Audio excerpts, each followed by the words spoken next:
if you just don't do a good job for like 10 years, eventually you're just going to get beat by someone. The iPhone is obviously one of the most important inventions probably of all time. Steve Jobs came out with it in 2007. I started Facebook in 2004. So he was working on the iPhone while I was getting started with Facebook. So on the one hand, it's been great because now pretty much everyone in the world has a phone, and that's a kind of it enables pretty amazing things.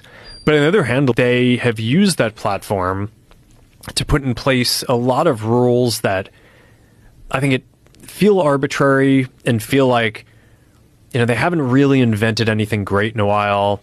And it's like Steve Jobs invented the iPhone, and now they're just kind of sitting on it 20 years later. And, they actually, I think year over year, I'm not even sure they're selling more iPhones at this point. I think like the sales might actually be declining. I think part of it is that each generation, it doesn't actually get that much better. So people are just taking longer to upgrade than they would before. So the number of sales, I think, has generally been flat to declining. So how are they making more money as a company? Well, they do it by basically like squeezing people, like having this 30% tax on developers, by getting you to buy more peripherals and things that plug into it. We basically asked them for the Ray-Ban Meta glasses that we built.